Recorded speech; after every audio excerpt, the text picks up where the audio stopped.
देवेंद्र फडणवीसांनी जसं ओबीसीचा छगन भुजबळ आणि बाकीचे नेते विरोधात घातले, तसंच मराठ्यांच्या अंगावरती त्यांना घालायचे जातं असं त्यांचं ते शब्द त्यांचे. कारण काय आता त्यांचं कोणचं काय म्हणलं आहे, मला कोणचा अली जिल्हा का काय म्हणलं आहे ते मला नाही माहिती. आता यांचे शब्द कोणाचे आहेत? आता हे चपला व्हायला लागलेत फडणवीस साहेबाचे, त्यामुळे यांच्यावरती बोलून काय उपयोग नाही आणि अर्थही नाही. मराठ्यांनी त्यांच्यासाठी शक्ती किंवा मी घालायची गरज नाही, शब्द व्हायला घालायची गरज पण नाही. सन्मान करतो याचा सन्मान शब्दाचा अर्थ मात्र दादांनी समजून घ्यावा. पुन्हा पुन्हा तेच सांगतो. नसता मग आता मराठ्यांचा नाविलाज आहे, उत्तर तर द्यावंच लागणार आहेत आम्हाला. आम्ही तुमचा सन्मान करतो, तुम्ही जर बोलतच राहणार असले फडणवीसांचं ऐकून तर समाजाचा नाविलाज होणार, कारण समाजाला टिकलेला नाही. शेवटी पुन्हा एकदा दादा म्हणून सांगतो की देवेंद्र फडणवीसांचं ऐकून मराठ्यांच्या अंगावरती किंवा आमच्या गोरगरिबाच्या आंदोलनाच्या अंगावरती येऊ नका. साहेब, राज ठाकरेंनी काल विधान केलं होतं की जरांगेंच्या आडून शरद पवार आणि उद्धव ठाकरे हे राजकारण खेळतायत. आपलं काय मत आहे या त्यांच्या? त्याला जोडून विचारतो की भविष्यात दंगली होण्याची शक्यता याच्यावरून वर्तवली त्यांनी. नाही, त्यांनी वर्तवले मग थोडंच होत असते. त्यांना समजा ते गाड्या फोडणं हे करणं हे म्हणजे त्यांच्या ह्याच्यावर थोडंच विचारानं राज्य चालत असतं, असं नसतं ना. शेवटी इथं राज्य हे सगळ्या जनतेचं, सगळ्या जाती धर्माचं आहे. इथं शांतता राहिली पाहिजे, सगळ्यांची इच्छा आहे आणि शांतताच राहणार आहे. दंगली होणार नाहीत आणि काही त्यांचा जो दुसरा राजकारणाचा मुद्दा आहे त्याच्यावर तर आम्ही सहमतच नाही. कारण आम्हाला कोणी पण कोणत्या पक्षाचं आहे कोणाचं आहे असं म्हणलं जातं. पण महाराष्ट्रातल्या मराठा समाजाला मी दर दिवस सांगतो आहे की आपलं आंदोलन राज्यात कुठं सुरू नाही. कोणाला आडू पण नका आणि कोणचं आंदोलन पण करू नका. मराठ्यात खूप दम आहे हो जाब विचारण्याची. मराठ्यांना जर ठरवलं जाब विचारायचं तर मुंबईत जाऊन विचारू शकतात मराठी, एवढी ताकद मराठ्यात आहे.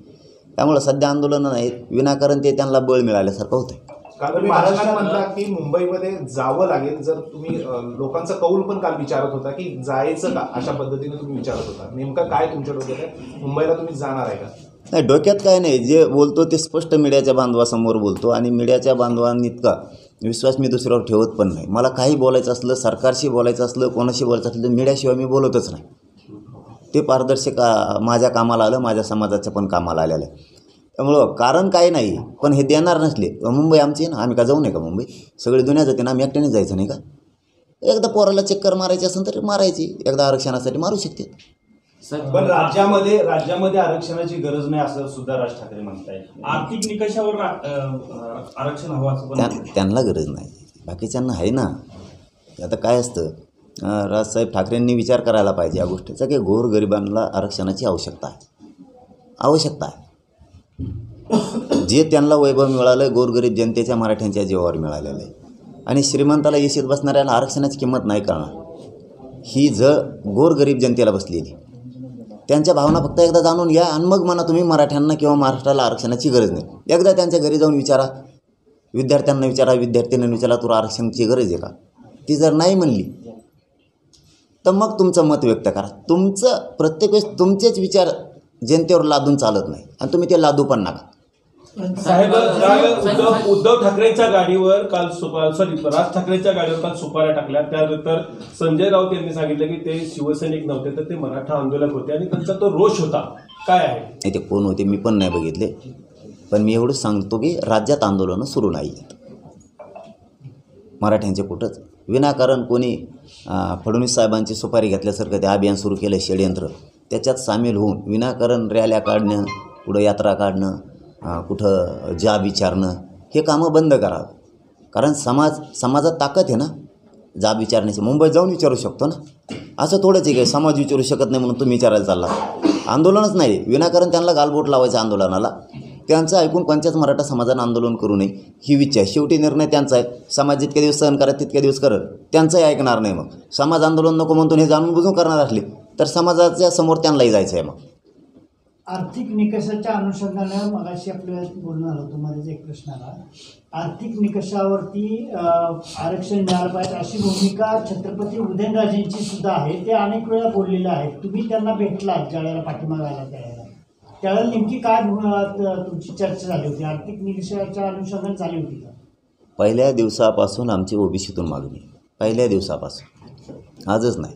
83 क्रमांकाला कुणबी आहे, मराठा आणि कुणबी एकच आहे. आमचा व्यवसाय एक, हे व्यवसायाच्या आधारावर आरक्षण या राज्यात देशात दिलं गेलेलं आहे. त्यामुळे आम्ही ओबीसीत आमची मागणी आर्थिक निकष पिकष काय नाही आणि असण्याचं काही कारण पण नाही, काही कारण पण नाही ना. ही कोण नवीनच कुठून आम्ही मागणी घेणार? जे होणारच नाही आहे त्याच्यात कसं काय पडणार आम्ही? आमचा हक्काचं आहे ना. पण ज्यांना कोणाला आर्थिक निकषावर द्यायचं आहे, कुठल्या दुसऱ्या समुदायाला एखाद्या, त्यांना तुम्हाला आम्हाला माहीत नाही द्यायचं आहे का नाही. परंतु माझा सरळ या प्रश्न असा आहे सरळ की मराठा पूर्वीपासून ओबीसी दे, त्याला आर्थिक निकषाकडे जाण्याची गरजच नाही. उदाहरणार्थ मला अगोदर 85,000 नोंदी सापडल्यात असं कळालं होतं. 1,30,000 नुसत्या सातारा जिल्ह्यात नोंदी सापडल्या. मग आम्ही ओबीसीतच येत ना. बळच कशाला जायचं दुसरीकडं? म्हणजे आमची इथं जमीन असून आम्ही विनाकारण तिकडं नाशिककडं कशामुळे घ्यायची? 7-12 इथला गट नंबर इथला, आणि तुम्ही आम्हाला म्हणता तुमची जमीन इथं नाही आहे, साताऱ्यात नाही, तिकडं नाशिकला आहे. आम्ही कधी येऊन जाऊन करायची आम्ही ती जमीन? ऑलरेडी आम्ही ओबीसी देत, आम्हाला कशाला तिकडे ढकलताय विनाकारण? अजित पवारांचं विधान आहे साहेब. अजित पवारांनी काल IBN लोकमतला मुलाखत दिली, त्यामध्ये म्हटलंय की राजकीय दृष्ट्या आमची अडचण होत नसल्यामुळे आम्ही बोलत नाहीये, आम्ही आरक्षणावर तोडगा काढू. मग आम्ही काढाच म्हणतो. 11 महिने झाले, 11.5 महिने झाले, तुम्ही तोडगा काढू म्हणता, आम्ही तोडगाच काढा म्हणतो. तोडगा निघा नाही, गुतलंय कोणापाशी? आमच्या हातात सत्ता नाही, तुमच्याच आहे. गुतलंय नेमकं कोणापाशी ते तरी सांगा म्हणा. नाही आरक्षण द्यायचं ना, कोण देऊन द्या ना, ते तरी एकदा सांगून टाका समाजाला. नसतं सगळे जाणार आहेत मग यावेळेस. तुम्ही सगळीकडे उमेदवार देणार आहात, 288 ठिकाणी उमेदवार देणार आहात तुमच्यासाठी. छत्रपती शिवेंद्रराजेंच्या विरोधात उमेदवार देणार का साताऱ्यात? हो, काय प्रश्न विचारला? राजगादी आहे ना, असं काय करतो? बरं, विधानसभेला तुम्ही 113 आमदार पाडणार असं एक काल विधान केलंय. नेमके हे आमदार कुठले आणि काय? ते आत्ताच ओपन केल्यावर मा खेळ पांगेत आणतो तुम्ही टायमाला. 29ला सांगतो मी कोण कोण आहेत काय काय. दादा 29 तारखेचा तुमचा जो निर्णायक सभा होणार आहे, किंवा तुम्ही आंतरवालीला सगळ्यांना आव्हान करताय, या सगळ्या म्हणजे तुमच्या निर्णयानंतर या सगळ्या विरोधकांनी एकदम तुटून पडण्याचं किंवा हा कार्यक्रम सक्सेस होऊ नये अशा अनुषंगाने हे सातत्याने टीका चालू केल्यात असं तुम्हाला वाटतं? शेवटी आता काय असतं, एखादी गोष्ट खोटी आहे आणि ती जर लपवायची असली तर भांडणंच करावी लागते. मग मराठ्यांना आता आरक्षण देऊ म्हणले आणि द्यायचं नाही म्हणले, आता द्यायचं नाही, मग भांडणंच करावी लागणार. त्यामुळे त्यांनी हे सगळं अभियान सुरू केलं. षडयंत्र सापळा माझ्या विरोधात रचला आहे की मला उघडं पाडायचं आहे त्यांना. मला गोरगरिबांचं मी काम करतो आहे, करू द्यायचं नाही आहे त्यांना. कारण ह्या ज्या नोंदी निघाल्यात ह्या 70-75 वर्षात कधीच निघत नव्हत्या. ओबीसीत मराठा जाईन असं कोणाला वाटत नव्हतं आणि जायला लागलं आहे. मग आता शेवटी ते देणार नाहीत म्हणल्यावर आम्हाला आमच्या भूमिकेवर यावं लागते. आणि त्यांनी तर आता आमच्या समोरून अभियान सुरू केलं आहे, षडयंत्र सुरू केलं आहे. आणि हे समाजाला कळतं आहे, कारण मी काय वाईट नाही करत. मी समाजाला आरक्षण मिळावं यासाठी लढतो. त्यांना करायचा त्यांचा पक्ष आणि नेता मोठा, काही मराठ्यांच्या लोकांनासुद्धा म्हणजे नेत्यांनासुद्धा. आणि मला करायचा माझा समाज आणि समाजाचे मुलं मोठी. त्यामुळं मी संघर्ष समाजासाठी करतो आहे आणि ते पक्षासाठी करायला लागले आणि हे समाजाच्या लक्षात आले. आता भाजपमधल्यासुद्धा सर्वसामान्य मराठ्यांना असं वाटायला लागले आता गावखेड्यात की आपण याला इतके दिवस मोठं केलं ह्या आमदाराला मंत्र्याला, आणि हे आज आपल्या विरोधात बोलायले. तुम्ही लोकांवर किती दबाव आणला आणि रॅलीला कोणी किती कमी आले आणि जास्त आली याच्यापेक्षा लोकांचे मनं तुम्ही अगोदर विचारून घ्या. आणि शक्यतो मीडियाच्या बांधवांना मनं माहीत आहेत लोकांची सध्याची मनस्थिती काय. लोकांना वाटतं हे आमच्या लेकरांसाठी लढतंय आणि याला विरोध करायला लागले ना, तुम्ही किती दबाव आणा. मराठी कार्यक्रम यावेळेस दाखवणार, कारण पक्षाकडून नेत्याकडून उभा राहण्यापेक्षा स्वतःच्या मुलाच्या आणि जातीच्या बाजूनं उभा राहणं हे समाजाला आता गरजेचं वाटायला लागलं आणि तेच आता होणार. शरद पवार उद्धव ठाकरेंचे फोन येतात का तुम्हाला? देवेंद्र फडणवीस अण्णासाहेब पाटील आर्थिक विकास महामंडळाच्या कार्यक्रमाला परवा आली होती या ठिकाणी, तर त्यांनी असं म्हटलंय की इतिहास शिव्या शाप देणाऱ्यांना लक्षात ठेवत नाही, कर्तृत्ववान व्यक्तींनाच लक्षात ठेवतो. थेट रोग आपल्याकडं होता का ना, आपलं काय मत आहे याच्यात? माझं नाव घेतलं, नाव नाही घेतलं, ते स्ट्रोक चुकायला लागले. बरं, तुम्ही काल भाषणात आमदारावर टीका केली. कोण आहेत आमदार? साताऱ्यातल्या एका आमदारावर टीका केली तुम्ही काल भाषणात. सगळे मलाच माहीत नाही, मला कोणीतरी सांगितलं, कोणतरी आमदार म्हणला ना ते काय रद्द करतो म्हणे, तुझा अर्ज रद्द करतो, लाडकी बहिणीचा काहीतरी होतं ना ते, म्हणजे हिनवल्यासारखं मराठ्याला. काल महेश शिंदेंनी तुमच्या टीका केली. नाव तर माहिती आहे ना तुम्हाला, मला पटकून सांगून टाकायचं मी कचकून नाव घेतलं असतं ना लगेच. कारण महेश शिंदे तुमच्या टीका केली. 30 वर्ष झोपला होता का तुम्ही? बारामतीकरांचं सरकार होतं त्यावेळेस 30 वर्ष तुम्ही झोपला होता का? त्यांची टी व्ही जळलेली असेल त्या टायमाला, त्यांना माहीत नसतं. 6 पिंपळगावचं आंदोलन सुरू होतं तेव्हा कुणाची सत्ता होती? उद्धव ठाकरे साहेब ज्यावेळेस मुख्यमंत्री होते त्यावेळेस यांची फजिती नाही केली इतकी त्यांची केलेली. यांना काय बघा राजकारण सुचत आहे, यांना ना पक्ष मोठा वाटतो, जात मोठी नाही वाटत. पण जेव्हा पडतेल ना तेव्हा जातीची किंमत कळते, तवर नाही कळत. आमच्याकडं तसंच होत होतं, तसं तुमच्याकडे बी केलं आहे आम्ही, असं नाही. सगळा मराठाच एक आहे, पण आता जास्त पेटला दमदारा म्हणा. तुम्ही जितकं मराठ्यांच्या मागं लागता तितका त्रास होणार तुम्हाला. साहेब, नारायण राणेंनी एक विधान केलं होतं की मनोज जरांगे एवढे मोठे नाही आहेत की भाजपला त्यांच्यासाठी एक वेगळं अभियान राबवावं लागेल. आणि मग झोपानात कमून म्हणा सगळे, झोपानात कमून मग दिल्लीला पळतच कशाला? आणि मी कधी मोठा म्हणलोय स्वतःला? एक दिवस दाखवा म्हणा त्यांना तर दादा म्हणतोय सन्मानाने मी, तरी ते देवेंद्र फडणवीसचा कासरा हातात घेतला देणी.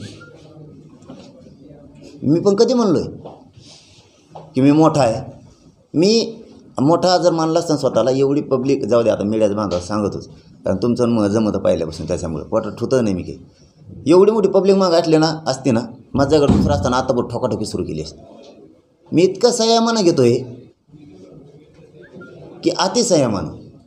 मी आत्ताही जमिनीवरच वागतो. पाय मी मस्तीत येऊ दिले नाहीत माझे. एवढी पब्लिक म्हणल्यावर मी असं तसं किंवा अमुक करल, मीच आता अमुक झालो, अजिबात नाही.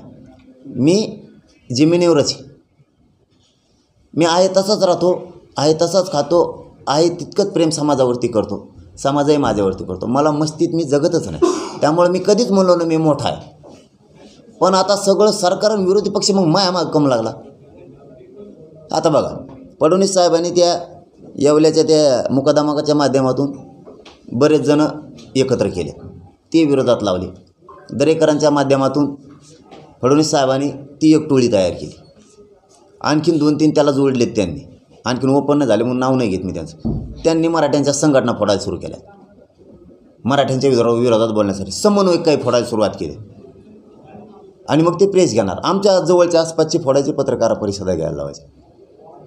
4थं सुरू केलं त्यांनी. आता राणेसाहेब उठवलेत नवीन त्यांनी. हे काय नाही ना, आम्ही गरीब मराठी मोठे नाहीत ना, कशाला बोलता आमच्यावर? झोपा ना घरी, 5-5 गोदाडे एका ताना नव्या आणि खुशाल पडा ना. कशाला आमच्या मागं लागा गरीबाच्या? मग काही गरज नाही ना, काहीच गरज नाही. आम्ही आमचं लढतो. यांना सगळ्याला कळून चुकलं. लोकसभेला गेला कार्यक्रम तेव्हा तर नुसतं पाडा म्हणलो होतो, नाव घेतलं नव्हतं भाऊ.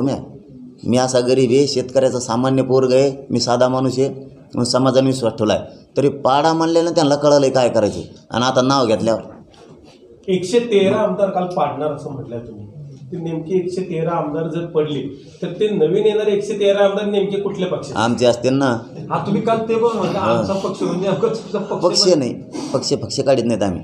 पहिली सुरुवात आहे राव आमची. एक तर आम्हाला मेळ लागाना काय, आमच्याकडे उमेदवार झालेत लई. माझ्याकडे 16 आहेत उमेदवार, माझ्या आजूबाजूशी 150. अरे लय अवघड खेळी आमचं. पहिली सुरुवात आहे, आमचं जरा जोडून दे. पण यांची फजिती आम्ही करणार. राजकीय भूमिका घेतल्यानंतर हा प्रश्न आहे पहिल्यापासूनच. मग पहिले कुठं राजकीय भूमिका घेतली होती आम्ही? 29 ऑगस्टला बसलो, 3ऱ्याच दिवशी आम्हाला दोपटून काढलं. इतकं हाणलं पोलिसांनी. देवेंद्र फडणवीसने म्हणलं हाणा त्यांना, हाणायला लावलं. तेव्हा कोण राजकीय भूमिका होती आमची? नाही. SIT त्याच्यानंतर 4 महिन्यानं लावली. कोणची राजकीय भूमिका होती आमची त्यावेळेस? नव्हतीच. यांना करमत नाही. आळी यांची मोठी टोकरी ती. आता बघा त्यांना कसा उपचार करतो आम्ही त्यांचा या विधानसभेत. साहेब, पण राजकीय भूमिका घेतल्यामुळं सरकारला आता धडकी भरली आहे का पुढचं भवितव्य बघून? विदर्भ, मराठवाडा आणि पश्चिम महाराष्ट्र वाटत लावणार मी याची. 100% वाट लावणार. माझा समाजसुद्धा वाट लावणार. तुम्ही दबाव जरी आणला, यांच्याकडं शिक्षक जरी असले त्यांच्या शाळा कार्यक्रम इनडायरेक्टली याचा फायदा महाविकास आघाडीला होतो, किंवा एखादा त्यांच्याकडे व्यावसायिक बी असला यांचा कार्यक्रम लावला. नोकरदार वर्गसुद्धा त्यांच्याकडून राहील, पण ह्यावेळेस कार्यक्रम लावला. शेतकऱ्याचा तर विषय सांगू नका. ते तर लेकराच्या आणि जातीच्याच बाजूने आहेत. मतदानच विरोधात करणारे सगळे. त्यामुळं आता आम्ही मुंबईत बघतो महाराष्ट्रातून किती लोक गेलेले, मुंबईत निवडून येते का पाडापाडी, आम्हाला आता थोडी थोडी माहिती मिळत चालली. कारण आम्ही गप्पा मारत नाही, मी कालही भाषणात सांगितलं, जिकडं आपल्याच्याने काय होत नाही ना तिकडं बळच आव नाही आणायचं, हे होईन ते होईन. कारण मुंबईत काय आपल्याला भरासा वाटत नाही. पण आता तुमच्यासारखे 4 जण सांगणारे असते, जसं की मी ते गलमबट्टी का काय कोणतं धरण आहे ते हिची तर हातभर नाव ठेवते कामान धामाची ते. त्या धरणाच्या टायमाला नुसतं बोललो, येतला जरा खाली सारखा लागत या धरणाला, लगेच जेलतात नाही माझ्याकडे. ते म्हणले असं केलं का असं होतं, आणि तिकडून पण लगेच इकडं निघत. हां म्हणजे मला मी काय बोललो मला आधीच सांगत येत. मी म्हणलं मुंबईत जरा आपला जुळाचा अंदाज नाही की लगेच तिकडचे गठ्ठेच घेऊन आले. ते म्हणले इकडे इतके लोक आले त्या मतदारसंघात तेवढे, म्हणलं जुळत आहेत पाडापाडीला. म्हणजे महाराष्ट्रातले तिकडे गोरगरीब गेले ते निवडून आले तर शिटं पाडू शकते. मुंबई बी अडचणीत आणणार मग आम्ही 100%. आता राहिला कोकण, थोडं थांबा मला. सरकारची चर्चा करणार. काल तुम्ही शिवेंद्रराजेंची भेट घेतली, तुम्हाला विचारपूस करायला आली होती. मात्र शिवेंद्रराजे असं म्हणतात की मनोज जरांगे पाटील यांनी मला सांगितलं तुम्ही सरकारची मध्यस्थी करायला तयार आहे. सांगू, आम्हाला काय समाजाचं कल्याण करायचं आहे 100%. मी आता फोनवरती बोलणार पण आहे त्यांना जाताना. आता त्यावेळेसच सांगू काय त्याला, मी काय म्हणतो बाबा आम्हाला कुणी आरक्षण द्या, मी आजच नाही म्हणत. हे मराठी तुम्हाला डोक्यावर घेऊन नसते. आम्ही आता पाठीमागं बी आंतरवालीतून 5-7 आले होते, ते आता 25 आमदाराची त्यांची टीम बनवून ते देवेंद्र फडणवीस साहेबाकडे जाणार होते. त्यातले 4 गेले होते चर्चेला, आणखीन माघारीच नाही आले. आमचं म्हणणं काय होतं त्यांच्याजवळ की आम्हाला राजकारणात नाही जायचं, राजकारण हा आमचा मुद्दा नाही आहे, आम्हाला पाहिजे मराठा आरक्षण. तुम्ही आम्हाला आरक्षण द्या, आम्हाला काही देणं घेणं नाही. हे मराठी तुम्हाला डोक्यावर घेऊन असते. ज्यावेळेस तुम्ही 13% दिलं होतं त्यावेळेस 106 आमदार मराठ्यांनी उपकार फेडला ताबडतोब दिले होते. आम्हाला नाही गरज त्या राजकारणाची, पण तुम्ही ऐकत नसाल तर आमच्यावर पर्याय नाही. तुम्ही देवेंद्र फडणवीस साहेबाला जाऊन समजून सांगा, असं त्या 4ही आमदाराला आम्ही सांगितलं होतं. ते आणखीन वापसच नाही आले. समजून सांगितलं की ते तिकडंच गुंतलेत, कोणाला माहिती तिकीट. ते म्हणले का तिकीट देत नाही तुला माघारी जाऊन, त्यामुळे ते तिकडंच गुंतून पडलं दिसतंय. आम्ही राजांना सांगतो तुम्ही मध्ये आम्हाला आरक्षण पाहिजे, आम्हाला आरक्षण द्या. मात्र 29च्या आत ही निर्णय गरजेचा आहे, त्याच्यानंतर आम्ही मग ऐकणार नाहीत. कारण आमचं डिसिजन झाल्यावर समाजाचं वाटोळं नाही ना होऊन देऊ शकत मी. डॉक्टरांनी तुम्हाला 24 तास विश्रांती घ्यायला लावलेली आहे, पुढचं नियोजन कसं असणार आहे, थांबणार आहे का काय? नाही, मी लगेच आता पुण्याकडे निघालो आहे. मी विचार नाही करत माझ्या शरीराचा, माझ्यासाठी समाज मोठा आहे. आरक्षणाचा ही अंतिम टप्पा आहे. आरक्षण मिळू शकतं, समाजाचं लेकराचं आयुष्याचं कल्याण होऊ शकतं. माझ्या शरीराचं बघत बसतो आणि लेकरांचं वाटोळं करतो. आता भरती आहेत, ग्राउंड आहेत, ॲडमिशन आहेत, हे कोटाण्यात त्यांना फायदे होणार आहेत. आणि या वेळेला मी झोपून राहतो म्हणजे समाजाच्या लेकराचं वाटोळं, काय अर्थ आहे त्या झोपण्याला? आणि माझ्या लढण्याला तरी काय किंमत आहे? त्यामुळं शरीराची पर्वा मी करत नाही. माझ्या मायबाप समाजाला ते माहीत झाले. मी आजारी असूनसुद्धा समाजाच्या लढ्यात उभा आहे. त्यामुळं समाजसुद्धा घरी न थांबता रस्त्यावरती येतो. चल, धन्यवाद. प्रकाश आंबेडकरांनी मध्यंतरी आरक्षण बचाव रॅली काढली होती, तर त्याच्या संदर्भात तुमचं काय मत? त्यांचा मी प्रत्येक वेळेस बोलून सांगतो की आम्ही प्रत्येक वेळेस त्यांचा आदर केलेला आहे, करणार पण आहे. फक्त जनभावना लोकांची ही आपल्या सातारा राजधानीतून आपल्या पत्रकार परिषदेच्या माध्यमातून मी त्यांना आमच्या सामान्य जनतेची भावना त्यांच्यापर्यंत पोहोचायचा प्रयत्न करतो. सामान्य गरजवंत मराठ्यांना वाटतं, गावखेड्यातल्या वंचितांना वाटतं, मुस्लिमांना वाटतं, गोरगरीब दलित बलुतेदारांना वाटतं की ही गरिबाची लाट. आताच गरिबाची काहीतरी सत्ता येऊ शकते, गरिबांना फायदा होऊ शकतो, सर्वसामान्याच्या लाटेत सर्वसामान्याला न्याय मिळू शकतो. आता एका बाजूनं राहिलं पाहिजे, ही सामान्याची भावना आहे.